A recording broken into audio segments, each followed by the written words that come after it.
Hello everyone, আসসালামু আলাইকুম। Welcome back to my channel. আজকের পর্বে আপনাদেরকে আমি তৈরি করে দেখাবো নরম তুলতুলে হেলদি পাউরুটি। যাদের পাউরুটিটা পারফেক্ট হয় না তারা এই রেসিপিটা স্কিপ না করে পুরাই দেখবেন। আর এই ব্রেডটা আমি চুলায় তৈরি করে দেখাবো। যে কেউ যখন তখন পারফেক্টভাবে এই বেকার স্টাইলের পাউরুটিটা তৈরি করতে পারেন। আশা করছি আমার আজকের এই রেসিপিটা আপনাদের ভালো লাগবে। ভালো লাগলে প্লিজ সাবস্ক্রাইব করার জন্য অনুরোধ রইল। চলুন তাহলে রেসিপিটি দেখে নেওয়া যাক।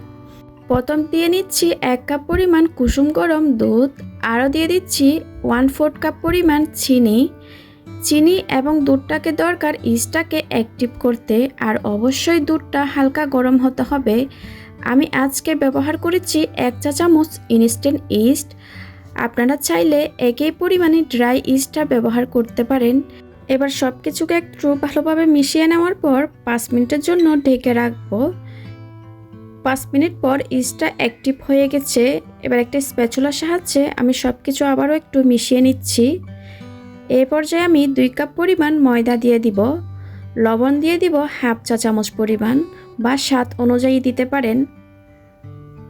এবার লবণটাকে একটু ভালোভাবে মিশিয়ে নেওয়ার পর স্প্যাচুলার সাহায্যে সব কিছু একটু ভালোভাবে মিশিয়ে নিচ্ছি। আপনারা চাইলে দুধের পরিবর্তে 1 কাপ পরিমাণ পানি ব্যবহার করতে পারেন। দুধ দিলে টেস্টটা একটু ভালো আসে, এজন্য আমি আজকে দুধ ব্যবহার করছি। স্প্যাচুলার সাহায্যে খুব ভালোভাবে মতার পর এ পর্যায়ে আমি হাত দিয়ে এই ডোটাকে মতে নিব। 3 থেকে 4 মিনিট মতার পর অনেক স্টিকি ভাব হবে। এ পর্যায়ে আমি দিয়ে দিব 3 টেবিল চামচ রান্নার সয়াবিন তেল। আপনারা চাইলে এই পরিমাণ গলানো বাটারও ব্যবহার করতে পারেন। আবারও আমি সব কিছুকে খুব ভালোভাবে মিশিয়ে নিব। অনেকে বলে থাকেন পাউরুটি তৈরি করতে গেলে ইস্টের একটা গন্ধ হয়।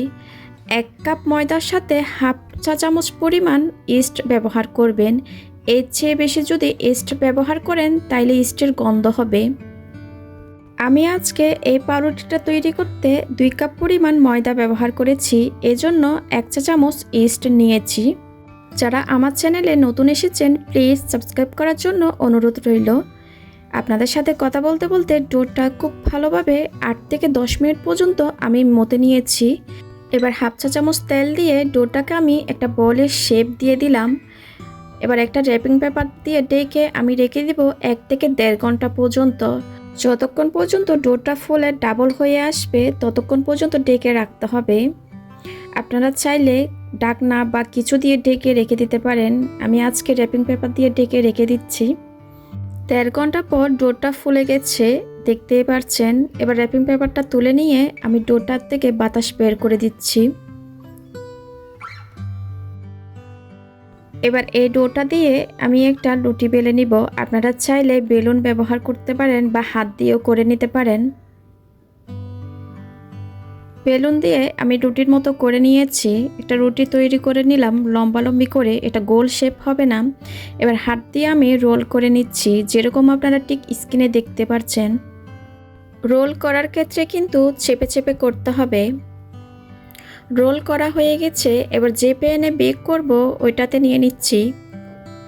মোল্ডে একটা বেকিং পেপার দিয়ে নিলাম। আমি কোনো তেল বা ঘি বাটার কোনো কিছু ব্যবহার করি নাই, একটা বেকিং পেপার দিয়েছি। এবার র্যাপিং পেপার দিয়ে ঢেকে রেখে দিব 1 ঘন্টার জন্য। 1 ঘন্টার পর দেখবেন ডোটা ফুলে ডাবল হয়ে গেছে। 1 ঘন্টা হয়ে গেছে, দেখতেই পাচ্ছেন ডোটা কিন্তু ফুলে উঠেছে আবারও। এবার চুলায় চলে যাব বেক করার জন্য। চুলায় আমি একটা পাতিল বসিয়ে দিয়েছি। পাতিলের নিচে একটা কাগজ বিছিয়ে দিলাম। পাতিলটা 10 মিনিটের জন্য প্রিহিট করে নিয়েছি। আপনারা অবশ্যই পাতিলের নিচে কিন্তু কাগজ বসিয়ে দিবেন। এবার আমি মোল্ডটা বসিয়ে দিয়ে 30 মিনিটের জন্য পাউরুটিটা বেক করে নিব। চলুন তাহলে 30 মিনিট পর ফিরে আসি। 30 মিনিট হয়ে গেছে, দেখতেই পাচ্ছেন পাউরুটিটা কিন্তু হয়ে এসেছে। এবার ঢাকনাটা তুলে নিব। দেখতেই পাচ্ছেন উপরে কিন্তু সুন্দর একটা কালার চলে এসেছে। আমি এবার ঢাকনা দিয়ে ঢেকে আবারও রেখে দিব যতক্ষণ না পর্যন্ত পাউরুটিটা ঠান্ডা হয়ে আসে। পাউরুটিটা ঠান্ডা হয়ে এসেছে, এবার মোল্ড থেকে ছাড়িয়ে নিব। এবার বেকিং পেপারটা তুলে নিব। আপনারা চাইলে মোল্ডে সরাসরি পাউরুটিটা দিয়ে বেক করে নিতে পারেন। আমি তোলার সুবিধার্থে বেকিং পেপারটা দিয়েছি। আমার রেসিপিটা যদি আপনারা হুবহু ফলো করেন, আপনাদের পাউরুটিটা একদম পারফেক্ট হবে। আমি আপনাদেরকে একটু স্লাইস করে দেখিয়ে দিচ্ছি। দেখতেই পাচ্ছেন পাউরুটিটা একদম পারফেক্ট হয়েছে। এই পাউরুটিটা কিন্তু 2 থেকে 3 দিন ফ্রেশ থাকে। একটা পাউরুটি স্লাইস নিয়ে আপনাদেরকে একটু দেখিয়ে দিচ্ছি কীরকম হয়েছে। চুলায় বেক করার কারণে নিচ দিয়ে একটু হিট বেশি লাগে, এতে করে টেস্টের কোনো পরিবর্তন হবে না। আমি আশা করছি আমার আজকের রেসিপিটা আপনাদের কাজে লাগবে। যদি সবার পছন্দ হয়ে থাকে প্লিজ লাইক অ্যান্ড সাবস্ক্রাইব করবেন। কোনো প্রশ্ন থাকলে কমেন্ট সেকশনে গিয়ে কমেন্ট করে জানাবেন। আজকের ভিডিও দেখার জন্য সবাইকে অনেক ধন্যবাদ। সবাই খুব ভালো থাকবেন। আল্লাহ হাফেজ।